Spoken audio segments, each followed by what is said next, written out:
Hey guys, welcome to Cox and Bry's Talk Kicky. I'm Cox. And I'm Bry. And we're talking week 12 in the MLS. This week we're changing it up a little. Less highlights, more topics of discussion, and a shorter episode. You're welcome. You are so welcome. Today's segments are Who You Putting Your Money On?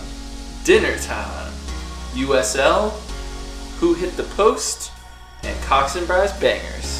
Bangers, baby. Let's get into it. Let's get started. All right, let's do it. All right. Baco sprints forward into Whitecaps territory. Erickson on the chase. It's a great ball. It's Lima who can tee this one up, and a wonderful goal. And Arrow's done well there along the byline. Takes it back post. Telfer!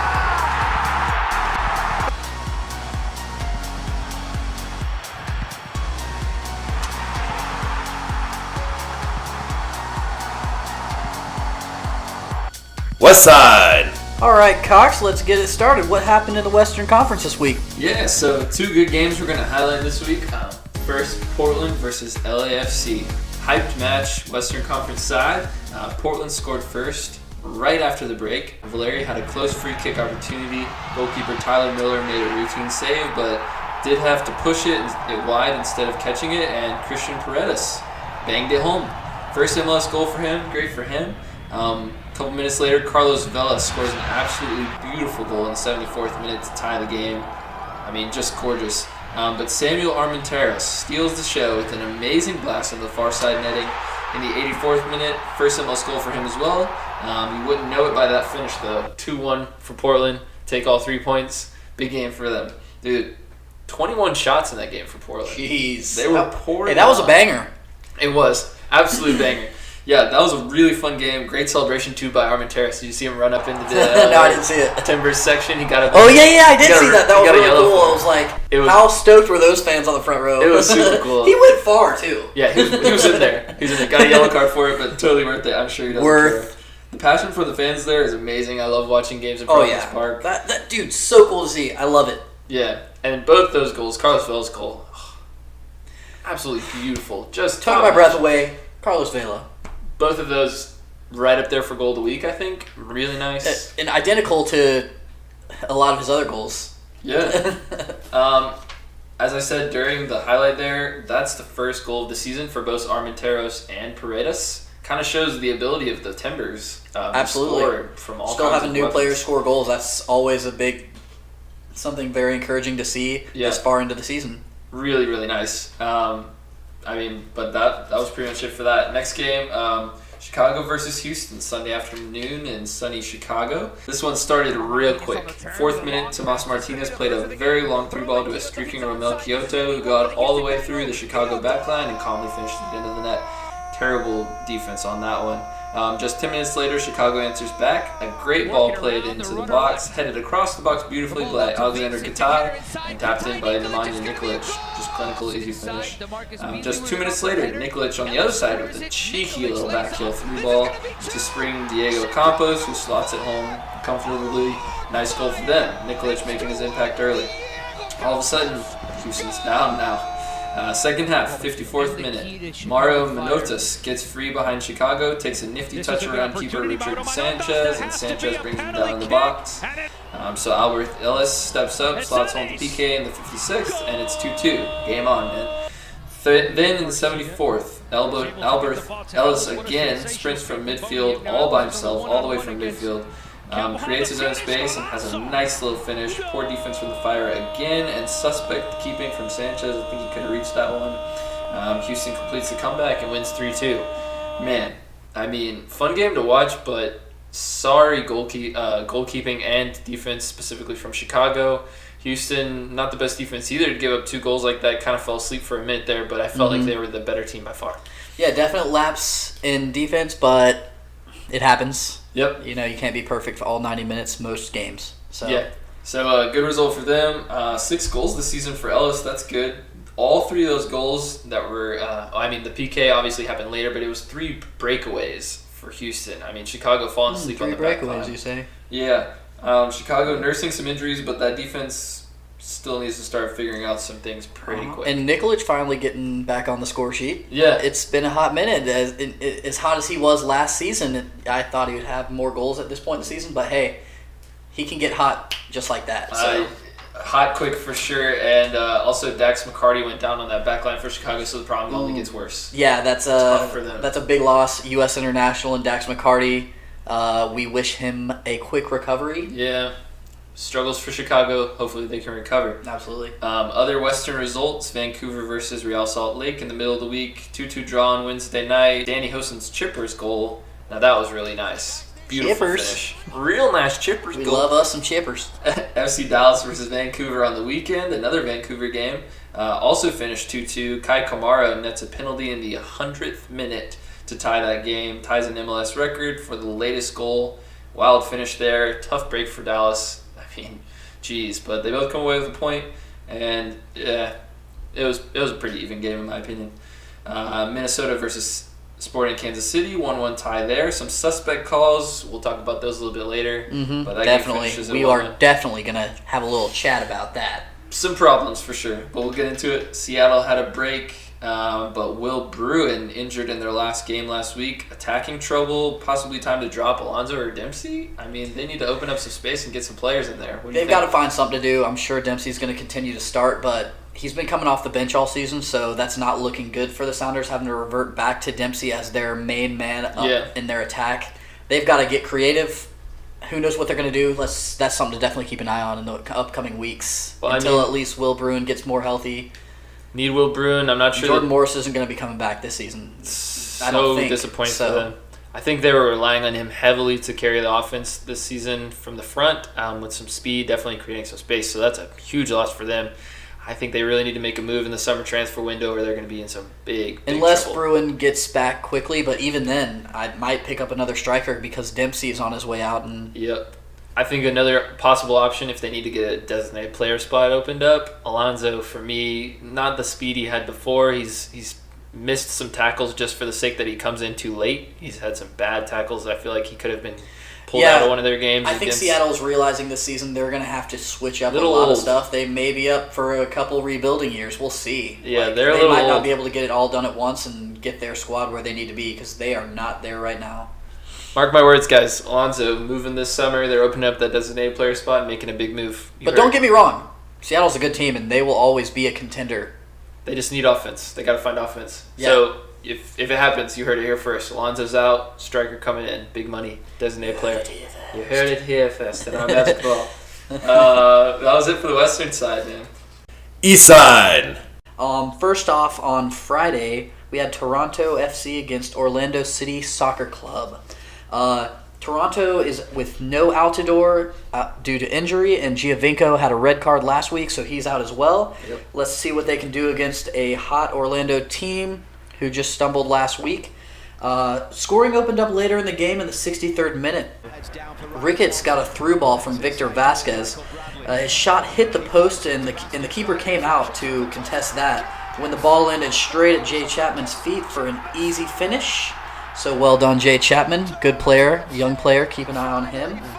Toronto's up 1-0. Just 10 minutes later, Orlando will equalize. Mohamed El Manu carries the ball all the way into the box, get tangled up a bit, but he keeps possession.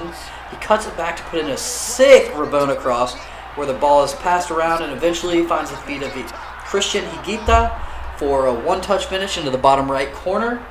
Well, good move for Orlando. Great goal. Game's tied 1-1 in the 73rd minute. Plenty of time. Yep. What's going to happen next? 87th minute. The Canadian native with a filthy volley off the corner kick wins the game for Toronto. First ever goal for Ryan Telfer. Well done. What a beauty. Man. That's the biggest play of the week for me. That Really was so nice. awesome. So cool. Really, really great volley. I thought he had played a really, really good game for the whole game. He was creating space. He was making moves around people, like creating his own space for crosses. I mean, it was good to see him get his breakthrough. And it was really cool. Him and Jay Chapman were all over the place all game. Two Canadians crushing it for Toronto. So cool. That's cool for the fans to see. And they needed that, man. Yeah, they did. Big time for they sure. needed that win, so good. Well done, Toronto. Let's try to keep that ball rolling. Mm-hmm. Next up, we have Atlanta United FC against the New York Red Bulls. We had a little bit of sketchy officiating and a couple of VAR fails. And also, Robles is out for this game, ending his streak of 183 games in a row started. The Iron Man. Hate to see that happen, but hey, well done for the streak, Robles. Yeah, crazy. Cheers. All right, so let's get on into this game. 26th minute, Atlanta United will open up the scoring. Ezekiel Barco passes the ball to Almiron, who rips a shot, which deflects right into the path back to Barco, who places it in the bottom right corner. And that's 2 goals in the last 2 weeks for Barco. Well done to the youngster. Yep. Fast forward to the 42nd minute, a couple minutes before halftime. A PK for Daniel Royer, who Panenka chips it right down the middle, hits the top netting after a questionable call, but we'll talk more about that later. Game's tied up 1 right before half.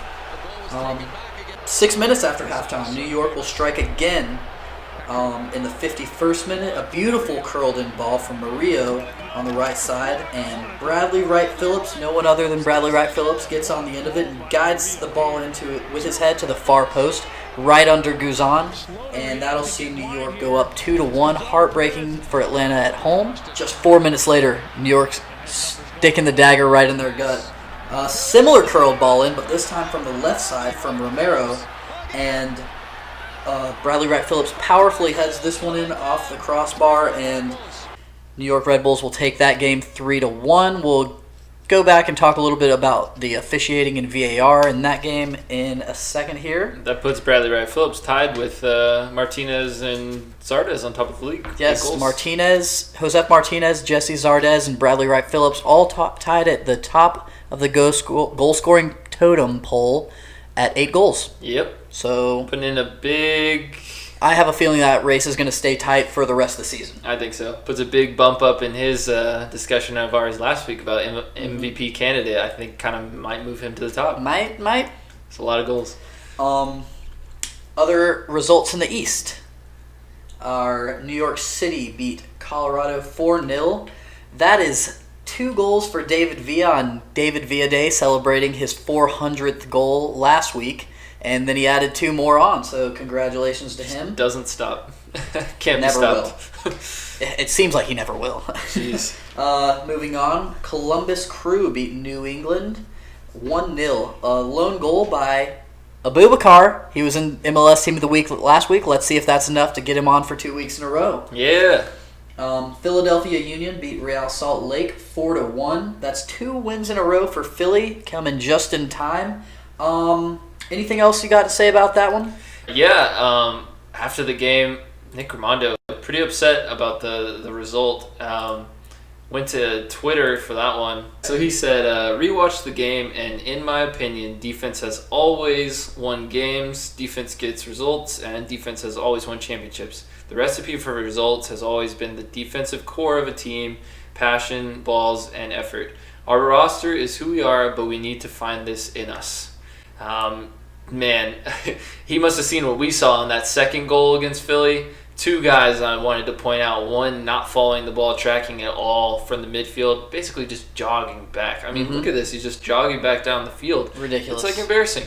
And then on the guy in front of him as well, he doesn't cover it. He just stands back. I think Taylor Twellman said something about this, maybe showed a little clip of it. Taylor Twellman tweeted out about Kept this about as well. 5 yards off, 5 yards off, 5 yards off, never committed to him, just gave him the space and let him score. I mean... It was pathetic. It was pathetic. And if I were Nick Raimondo, I would have done the same thing. Fully deserved. I might not have been as direct. as nice about it as he was, as respectful. Yes, I'm sure he was livid. But well, he's a class veteran. He knows what he's doing. But definitely needed to be said, and Philly put it on him. Yeah, fair enough, Nick Raimondo.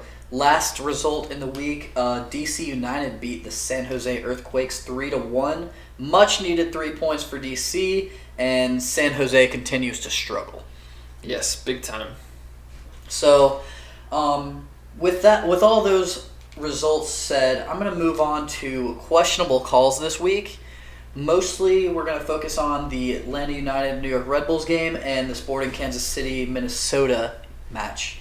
In the Atlanta United match, it started off in the 31st minute when Atlanta United was already up 1-0, and then Josef Martinez had a goal called back that would have seen Atlanta go up 2-0, probably changed the game for the most part. but it was a pretty sketchy call by the ref. Yeah. A little contact between Josef and that defender, but not enough for me. No, so definitely not enough. I mean, they're really taken away from the game when they start making those kind of calls when it's like and that. the ref initially let it go, and Josef scored the goal, but it was called back by VAR, and that's kind of sketchy that it was reviewed and then still wrong, in my opinion. But there's no way they're ever going to make that foul called in a box if it's for a possible PK. So why are they able to make it right there? Exactly. They're never going to consistent. And I mean, there was no consistent. There's plenty of body check in, a little bit of pull in here and there, and there wasn't even a pull there. Right. 9 minutes later, very questionable PK call that saw New York Red Bulls tie up the game. This is a clear dive to me. You can see the defender jump down to the ground. Yes, there was a little contact, but not pushing him to the ground. BWP? Yeah, BWP took a dive, and I hate to say it. Love the guy. He scores a lot of goals. One of my favorite players in the league, but man, that was a dive. Oh, you can see him raise and the ref messed up. The VAR failed us on that. Not sure how they missed that one. Yeah. This whole what's the wording for it? It's like beyond shadow of a doubt. Yeah. What do they call it? I'm lost for words right now for that, but I get what you're saying. It's terrible. I mean, there's a big gray area on it. It's basically like the catch rule in football, like what's a catch, what's not a catch. This is the same problem they're having here. Right. I forget what the wording is for it, but man, VAR. Not happy with it so far. Yeah. 46th minute, another sketchy instance. Jeff Laurentowicz sees red, but then VAR calls it back into a yellow card. His opponent slid into him as he was going for a clearance, and he just kicked his opponent, but his opponent was partly at fault for sliding in like that when it was a 50-50 ball, so it was overturned, and he only received a yellow card, which is fair enough. Right. It was a card, not a red. So that was a VAR success. Right. But my big issue is the inconsistency. It doesn't make up for the two blown calls. Just a lot of inconsistency. And then in the 69th minute, this is not really a questionable call. It was a clear red card for Greg Garza as he goes studs up into the back of Davis's knee. That's a nasty looking foul. Yeah. A little bit unfortunate. Takes a long touch, tries to slide, recover the ball, and his foot bounces off the ball and goes straight into Davis. Not cool. Very dangerous. Oof, no argument at all, no. But Atlanta United has depth in the defense position, so I don't think Greg Garza will be missed too bad. No, and he's been kind of playing winger anyway, so he could use a break anyways. Yep. So that wraps it up for questionable calls for Atlanta United against New York Red Bulls. Moving on to Sporting Kansas City against Minnesota. That was a 1-1 draw, as Cox mentioned earlier. Just a couple of questionable calls that, in my opinion, for this match. The Loons had a goal called back 5 minutes into the match. No VAR was there to clear things up. Sketchy.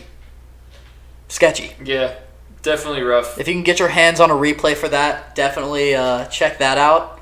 But strangely enough, not easy to find. Not easy to find. I didn't see any replays uploaded by Sporting Kansas City of that instance, and Major League Soccer's highlights excluded that little highlight, which is definitely a big moment in the game where the underdog technically would have gone up 1-0 5 minutes in. That's a big deal. Jeez. And then later in the game, Darwin Quintero clearly pulls down Johnny Russell from behind. No card, no VAR, no nothing. That's ridiculous. That was a clear card, at least a yellow. Definitely. But it was flagrant in my opinion. Yeah. So maybe more. Who knows? Who knows, man. But that's history. Can't go back and change it now, but we'll see if VAR hopefully gets any better. I mean, it only could get better from here, right? It's been horrible. I mean, and the refereeing as well. The refereeing, I think you could give them a tiny bit of grace, just saying that they're trying to adjust to it, but at the same time, they should. I don't think the league asked them to change any of the way that they ref the game. And they are, though. And they are. And we've mentioned before, with VAR, refs are approaching giving out cards and calling back goals and stuff like that in a totally different manner. They're just tossing them out. Yeah, they're just doing it. They're like, if I'm wrong, it'll get corrected. That's bothering. Well, that's a conversation we've already had. On to our next segment. What's that, Cox? Yeah. Which horse are you putting your money on? Ah, yes. In honor of the Preakness this week, this segment is called Who You Putting Your Money On? All right. We will take turns making a pick on a horse, and the other side will determine if our pick is justified. 2 wins in a row, going for 2/3 of the way for the Triple Crown. Or is that horse, quotes, lame? I'll go Clever. first. Oh, clever, Hey. Cox. How long did it take you to come up with this? 2 hours. I'll go first. My horse, the Timbers, man. The Logs are a-rolling, man. 5 wins in a row. Going through their games, 2-1 versus... Go on. I'm just. That was me being surprised. 5 wins in a row. 2-1 versus LAFC this week. Great match. I already talked about that. 1-0 in the Cascadia rivalry last week against Seattle. 1-0 over San Jose before that. 3-0 over a very strong New York City team before that. Biggest performance in my opinion. And then finally a 3-2 victory over Minnesota United almost a month ago to get the streak started. They have Colorado and LA Galaxy next, so that streak should continue. They'll take on the True Thoroughbred on June 9th when they play Sporting Kansas City. That'll be interesting. At home at Providence Park, though, so they'll have a good chance to see what they can do there. So are you done now? Because I have so much to say about that. Bring it on, man. Okay, so you're saying if the MLS is a horse race, is this horse race that just happened, then Portland Timbers would be your justify. They have the best odds. Okay, so a few things to say about that. Portland's a lame horse, in my opinion. Okay. They scraped past the San Jose Earthquakes, who are sorry right now, 1-0. They scraped past Seattle Sounders, 1-0, which I get it's a rivalry, a derby, anything can happen, right. But they should have scored more goals there. They don't know how to put the game away, beyond a shadow of a doubt. You know, both of those games could have just easily been tied up, 1-1. Yeah. Most of their games, not all of them, most of their games, they only score 1 to 2 goals. So they're not pouring in the goals here. Like, and you have to do that to be, you know, a great team in the MLS, to be a top team. And then, just another thing, my justify of the MLS would be the New York Red Bulls, who beat the Timbers earlier this season 4-0. Yeah, but I'm thinking like best form right now. I mean, I get that it was earlier this season, but I had to throw it out there. Here's a couple points I would make back on that. They're playing unbelievable defense, so they don't have to score that many goals. In the last 4 games, 1 goal against LAFC, and it was an absolute stunner by Carlos Vela this weekend. Can't blame them on that one. So they should have 4 shutouts in their last 4 games as well. 3-0 against NYC. How can you argue on that one? I mean, yeah, okay. Good win New there York for sure. City's vulnerable at times, and they've shown that when they lost New York Red Bulls. Yes, true. Also true. I might know who your horse might be. 1-0 against Seattle. That one, yeah, that's tough. But if you'd watch the game, they were absolutely crushing them. They had so many opportunities, they just couldn't find the net. And like I said, they don't give up goals. They don't give up goals. They don't. So. You're right. They don't. Not many. So yes, that is my justified top horse. Okay, fair enough. We'll see what happens with those odds. Let me give you a little support for why I chose the New York Red Bulls. First of all, they're sitting at 4th place in the Eastern Conference. Much stronger conference than the Western. Okay, I'll give you that. But they've only played 10 games. Atlanta United's played 12. New York City's played 12. Columbus Crew has played 13. So they're 2 to 3 games behind the 3 teams above them. If they played those 2 to 3 games and scored full points, they'd be in 1st or 2nd place. They also just took down the top team in the league right now, Atlanta United FC. True. 3-1. True. Some suspect calls there, but... Yeah, there were. But Bradley Wright Phillips is looking unstoppable right now. Very good. Solid defense. Tyler Adams is looking great. They lost Sasha Kleshin, but it seems like they've gotten stronger. They've filled in the gaps. The only issues for me, would be on the wings. They seem a little bit tough on the wings. They can get a tiny bit spread out a little bit. They're great on the counter. Incredible on the counter. I would argue against that because as we saw those 2 goals that Bradley Wright Phillips headed in, sick crosses, 1 from the right wing, 1 from the left wing. Looks like those wingers are doing great for me, an assist each. Yeah, good crosses, but that is what they're capable of. They can do the cross. That's beautiful. I'm not saying it wasn't a beautiful cross, but other than that, they kind of get beat there. I'm thinking more defensively a little bit. They have spaces on defense on the wings. They do bleed goals every once in a while, but yeah.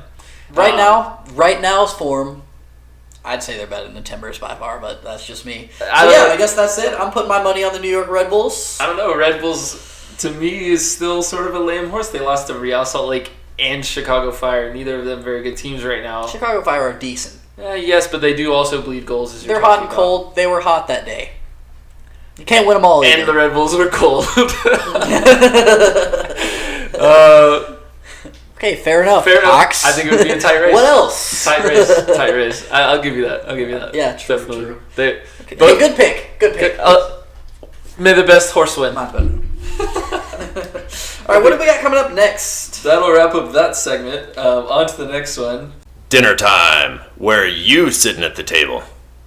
All right, yeah. So we're gonna see where every team falls on the table after these matches. The dinner table. The dinner table. Because it's dinner time. Are you at the adults table? Are you at the kids table? Are you under the table picking up It's the worse scraps? being at the kids' table. I always just wanted to be at the adults' table, or at least the big kids' table. Yeah, I know, right? The big kids table. It's always like, no matter, I grew every year, but so did everybody else, so I was just always at the kids' table. Come on. Just never got to move. It's rigged. Starting on the western side, Sporting Kansas City still on the top, 24 points. LAFC and Portland Timbers behind them. LAFC at 20, Portland and actually FC Dallas as well at 17 points apiece. A couple games at hand on Sporting Kansas City for both of them, so they could move up pretty close to Sporting Kansas City if they can pick up 2 wins. Vancouver Whitecaps, 16 points, one behind those two. Houston at 15, Minnesota just outside the playoffs. You'd say the oldest at the kids' table, right there at 13 with the Real Salt Lake, and LA Galaxy, San Jose, Seattle Sounders, and Colorado Rapids closing out. Colorado Rapids, shaky, not looking good, only 8 points so far. What about on the eastern side? The eastern side is top of the table, still pretty much set with the same teams. Atlanta United stayed at the top, even with their loss to the Red Bulls. New York City FC in second place, 1 point behind with 24 points. Columbus Crew also with 24 points, right behind New York City just because of 1 goal differential. Mm-hmm. And then, you, like I said before, the New York Red Bulls with 21 points, 3 points behind second and third place New York City and Columbus Crew, but 2 to 3 less games played than those teams respectively. Now, lots of potential for movement in the top half of the table, but lots of potential movement for the bottom half of the table as well, as only 1 game separates each place team. Yes. Or less. Mm-hmm. So anything can happen in this Eastern Conference. Look for the Philadelphia Union to start pushing with those 2 wins in a row. They're looking to put some pressure on the New England Revolution for that last playoff spot, the 6th spot. And New England Revolution is pressuring Orlando City, and Orlando City's falling. So the Eastern Conference is crazy right now. It's shaking up, for It's sure. so tight in all places, Right. and anything can change. So Right. there's a lot of soccer to be played. We say that every week, but it's the truth until it's not. So I agree. I think for me, FC Dallas, they still only have 1 loss. I mean, picking up a lot of ties, so they're still sitting there in 4th spot. But I think they've got some potential for sure. Like I said, a couple games at hand on the Kansas City to catch up to them.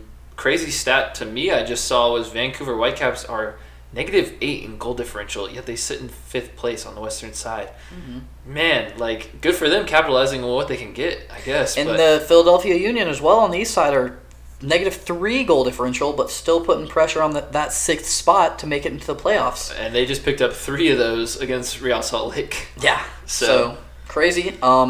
One thing worth noting, I'm just noticing here, New York City FC is 5-0 at home. So they've turned Yankee Stadium into a bit of a fortress. Let's see if they can keep that going. Wow. And I think that'll be it for the dinner table. All right. Dinner's over. Let's move on to dessert. Yep, next segment. USL. United Soccer League. All right, yep, USL. We're talking it. We don't know what it is, but we do. We know now. We know. Most people don't. Most people don't. We're still learning. We're all learning. What I meant to say was we didn't know about 3 weeks ago. But we're about to give you some knowledge. Yes, sir. So now, the USL, what is it? Technically, it is the second tier professional league in American soccer. They just took over the NASL as the official second league under the MLS, Right.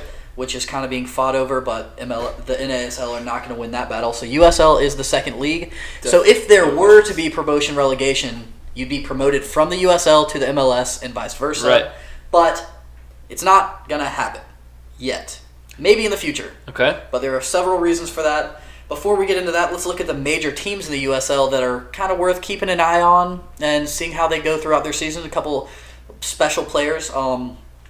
So major teams for me, are Cincinnati FC, obviously, Mm-hmm. crushing it with the attendance. Yep. And MLS loves to see that, especially at a time like right now. There's a couple teams boasting great attendance, like Seattle and Atlanta and Portland and all that. They could be the next team coming. Yeah, so Cincinnati are pushing for an MLS spot, as well as Louisville City FC, champions of last year, still doing well this season. Had Mark Anthony Kay, who bumped on Mark up, Anthony Kay moved up on from LAFC. Louisville City last year, and he's now starting center midfielder for LAFC. So they produce playing right quality alongside players. Carlos Vela. Yeah, so they So- clearly produce quality players. Yeah, absolutely. Lots of players. If you do any research, you'll find a lot of players move up and down between the two leagues, and it's cool to see. Andrew Carlton for Atlanta United features for Atlanta United too a lot. Mm-hmm. Mikey Ambrose kind of goes up and down. Yeah, a lot absolutely. of players who do it. Alec Khan, whenever he's not getting enough minutes in goal, he'll go down to Atlanta United too and get some. And it's worth noting that every MLS team is required to have a USL affiliate. Right. Now, a lot of them have created their own affiliates, like Seattle Sounders 2, LA Galaxy 2, Atlanta United 2. Mm-hmm. And then a lot of other teams just partnered with a random team. I can't think of an example for that right now. I don't know the league well enough. Atlanta United used to be partnered with the Charleston Battery Right. before they created their own feeder team, which makes sense. Right. Now, let's talk a little bit about promotion relegation and the USL and the MLS.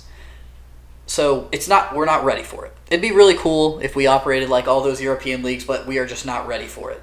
The reason being, there's not enough money in the USL. There's not enough interest in the USL. Mm-hmm. Like Cincinnati FC has the best attendance and everybody's excited about it, but it's like 15 to 17,000, Right. And that's like a really big deal, Right. You know, and Yeah. that's a really slow MLS match. Right. You know, so if they were promoted to MLS, maybe there would be more interest. Who's to say? But I don't think enough to make a difference. There's not enough money in it. A lot of these teams don't have their own stadiums. They're playing on baseball fields and stuff like that. Right. They're poorly converted into football fields, soccer fields.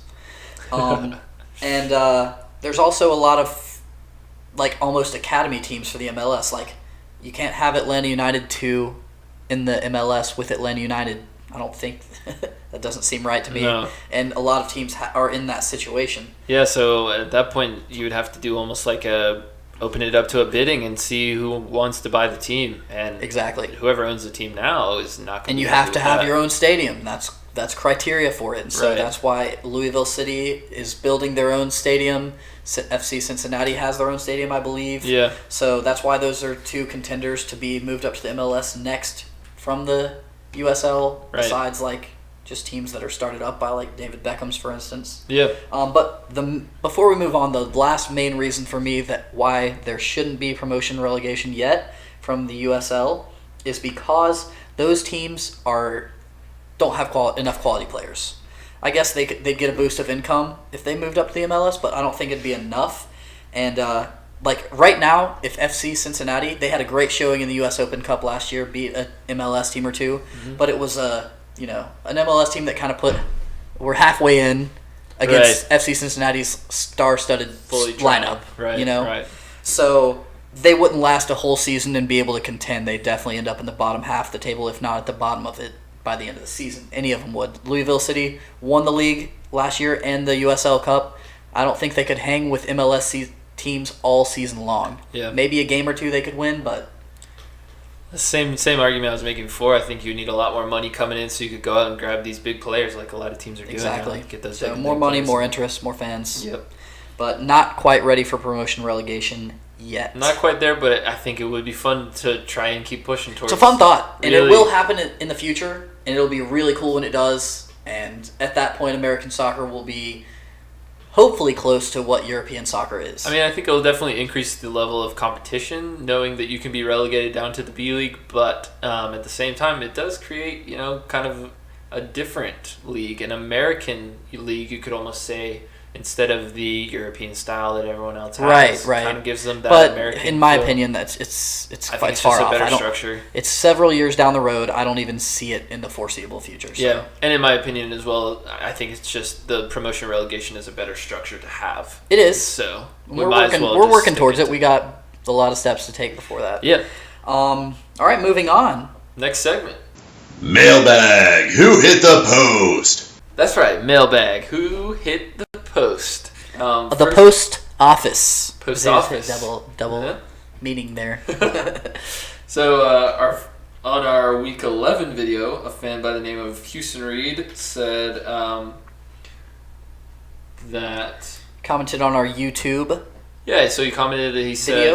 said this was during our discussion segment about the top 10, who we thought should be the top 10 highest paid players in the league. He said David Villa and Almiron deserves top 2 spots, with Vela, Joseph Martinez, Dos Santos, Schweinsteiger, Piatti, Ibra, and Giovinco behind. How do you feel about that? I don't know if he meant in that order. Yeah, first off, before we start, Houston, thank you so much for your comment. Yeah, absolutely. Thanks for watching and paying attention to what was going on in the show, and then And engaging. and engaging with a knowledgeable comment. Right. Definitely. Yeah, I agree with the people on the list for the most part. Joseph It was very Martinez. similar to the one we made. Joseph Martinez, he's an Atlanta United fan clearly, so Yeah, he's rooting for the hometown team, which is nothing wrong with that. Yeah, fair. But also having Giovinco last on the list. If he meant it in order, I'm not sure if he did. If he did that in order. But the people on the list don't have a huge disagreement with. Do you like for the most part the David Villa and Almiron being the top 2? He said that definitively. Sure, Yeah? sure. Can work with Maybe that. maybe Almiron's not quite there, Yeah. but I mean he is playing like he is, so he's consistent. I agree. And Vela And right consistency there, is money. I think Vela could be possibly Yeah, right absolutely. there. And still Bradley Wright Phillips. I mean, we just saw Yeah. 2 more goals again. I think he Him needs and to be David there. Villa are the same boat. They're banging in goals still, but they're older, so you don't know when they're going to start to decline, so you don't want to risk too much. I get it, yeah, Yeah. but I think he deserves a pay But increase. yeah, thanks for the comment, Houston. Yeah, but anything Houston, else? Thank you so much. Popping over to Twitter now, we had a tweet from Lil Yeet, a.k.a. at Young Raja. Cool name, bro. Yeah. No, I'm sorry. I didn't mean to. It is a cool name. He said, do you think referees are more likely to give out red cards and penalty kicks, seeing as though their decisions are less impactful and subject to review through VAR anyway? That was a mouthful. It was. Basically, first off, thank you, Young Raja, for your tweet out to us. We talked about this a little bit in our last video, but he was basically saying, are they giving away red cards and penalty kicks faster because of the VAR possibility? Yes. Yes, we think We've yes. talked for about that before. We addressed it a little bit again today. Yes. But yes, definitely. Definitely. Right on. You must be a referee or something. Something for sure. Really appreciate the comment, though. Yeah, feel free to keep tweeting us back. We'll make sure to reply on the tweet as well and get that discussion moving. Cool to get some fan interaction. I love it. Yeah. Thank you guys for hitting the post, and I appreciate it. That pretty much wraps up the week. Let's do our next segment. Cox and Bry's Bangers. Bangers. Cox and Bry's Bangers. Yes, sir. Who you got for your banger of the week coming up? My pick would be Toronto FC against FC Dallas. Yep. This coming Friday at 8 p.m. Definitely tune into that game. We'll see if Toronto can keep on their winning ways or they stay sorry like they have been before. Yeah, they're kind of hit and miss. And FC Dallas is also pretty hot right now. They're playing well, so this one could go either way. Honestly, It depends on which Toronto FC shows up. Giovinco will be back in the lineup, so that'll be a boost. It's going to be a really, really fun game to watch. I think that's on ESPN Plus. If you guys have ESPN Plus as well as TSN. My banger of the week is going to be SKC versus Columbus. Sunday at 6 on FS1. It's the only Sunday game this week, actually. And, yeah, banger for sure. Going to be Definitely a really good game. Still the best team in the West in most people's opinion. Definitely Sporting Kansas City. Columbus climbing the ranks really quick. Zardes can score on the flip. Especially when Federico Higuain's feeding in the ball, baby. Sir. I was about to say right on cue. So that's going to be my banger, man. Make sure you catch that one. Like I said, Sunday at 6 on FS1. And one last thing, we got LA Galaxy versus Montreal coming up at 3 p.m. We haven't, that game hasn't happened yet for us, so we couldn't cover it. Today. So, yeah, it's happening today, 3 p.m. So make sure you check on that. Besides that, that's all we got for you this week. Thanks for watching. Yeah, I'm Cox. And I'm Bry. Make sure you hit us up on Twitter for questions for next week in the comments below. See ya. Take care, guys. Cox and Bry talk Kicky, talk soccer balls and internet streams. Sometimes they record in my living room. Maybe you should watch them.